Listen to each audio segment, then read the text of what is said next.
hello everyone. Hello, ma'am. I'm Jamaica Soler and I'm your mathematics teacher for today. So before we start, let us first say short prayer followed by Father, Son, and Holy Spirit. Amen. So good morning, class. Good morning, ma'am. So before you sit down, kindly arrange your chair. So how are you today? We're fine. Great. I am glad you all okay. So who's absent today? No, ma'am. None? Okay, very good. So before I proceed to a new topic, let us first recap regarding our last discussion. So what was our last lesson yesterday?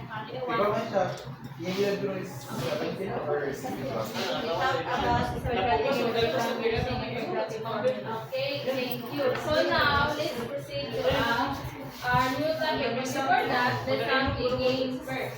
So, class, are you familiar with the game Gamer's Challenge? Yes. Okay, so please read the mechanics. I will show the gibberish first on the time. This one, using the gibberish, you will shake your body while the music of Taylor Swift entitled Shake It Off is playing. The student who moves when the music stops will be the one to answer the contest. The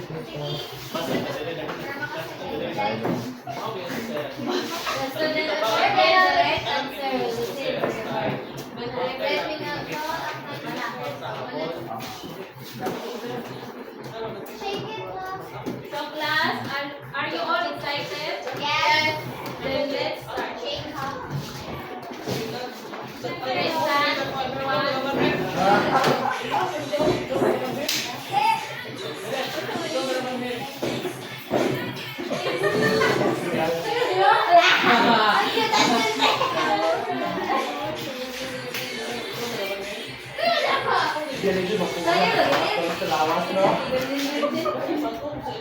Okay, done, right?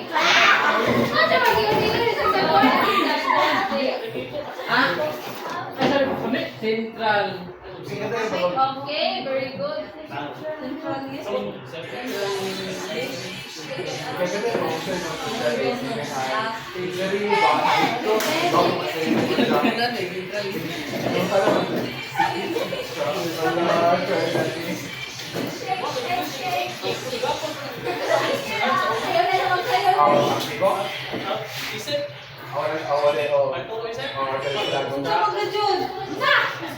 Jisa. Okay, Jason. Nakakita sa COVID yan. Oh, sila!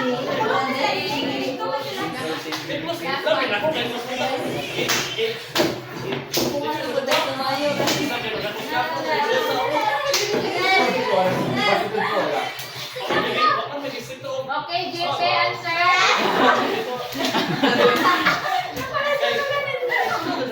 Sa? Answer na. Ishore.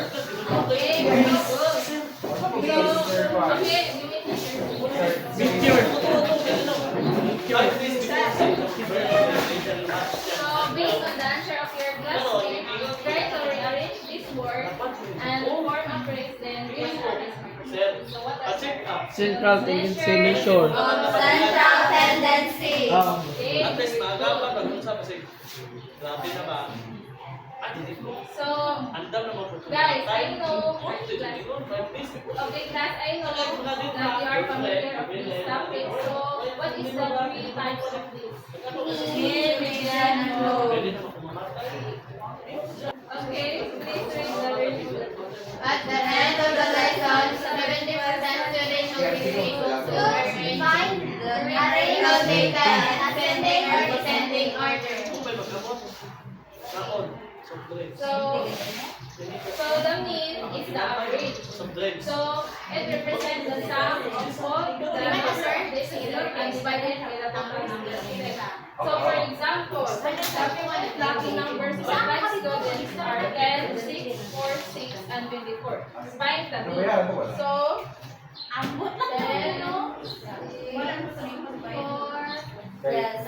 6, equals equals 10. And let's say 3 over 5 is equal to 10. So based on the example, so how do we get the mean? The one. Okay.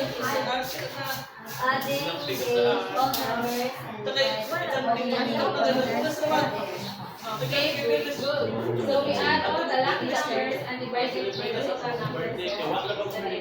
So the next is the median. So the median is the minimum value when the data is arranged in order. So for example, so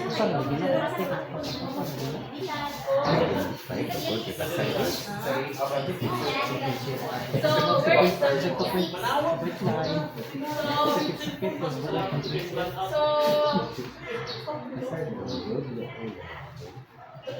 So 6 is the median. Very good. So what do you think is the first thing that we need to do to get the median? arrange all the numbers lowest to highest. Okay, very good. Arrange in descending or descending order. So what is the meaning of the median? Okay, very good. It is the middle of the alphabet. So next is the third one is the mood. So the mood is the most frequently in the data set. Yes.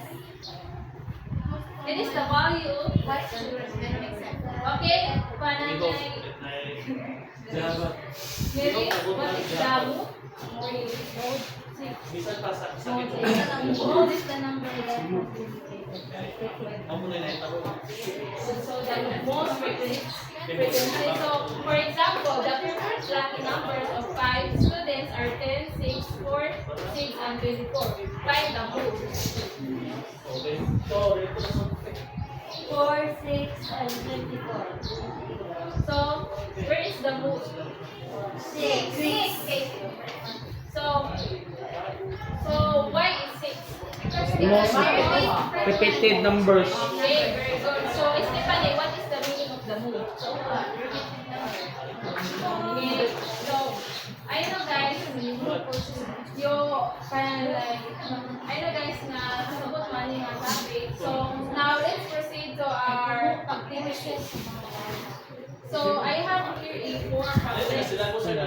All you need to do is to answer this on the board, and when you are done, you answer on the board and choose one representative to each group.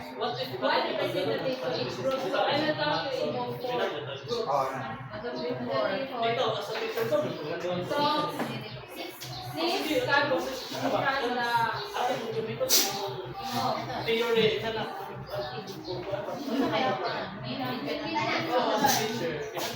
Identify it.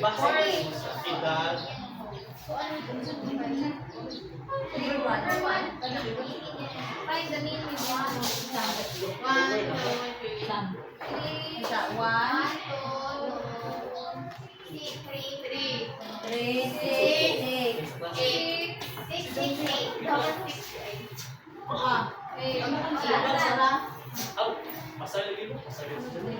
Oh! Gobi!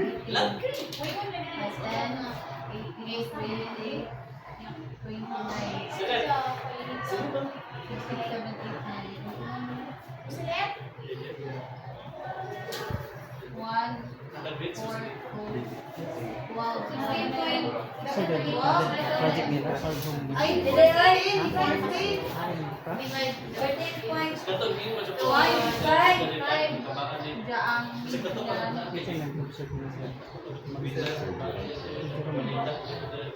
Pwede ko sa kasi. Mag-major ba? 3,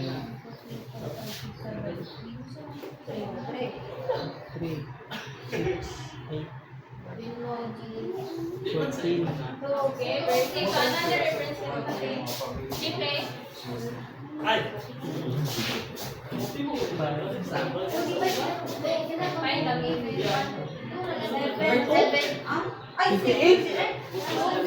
28. Oh, 29. 28 na, 28. Dili 24. Love lagi. Love. Love. Hanto di ay. Kanina ang Tatahakin mo ang lahat. Pasunod ka lang. Ito. 3, 5, 4. Guys, Ang ito sulat. look at 3. Ito look at 3. Ano yung starting? Then 4 to look at 4.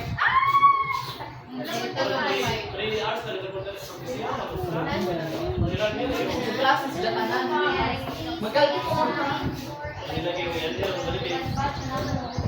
6, 9, 13, 17, 21, 26, 31, 36, 30, 36. 9. Ay, 9. Wala, bigla ko. Oh, Nalutas.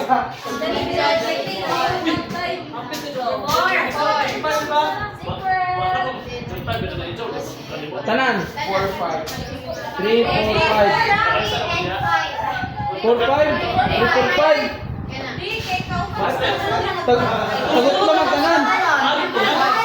Kasabi Jisa. Okay. Very good, everyone. So, did you all get class?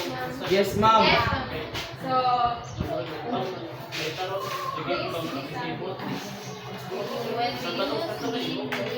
Sila niya, ang bibigyan ka sa isa. Sila niya, ang bibigyan ka sa isa.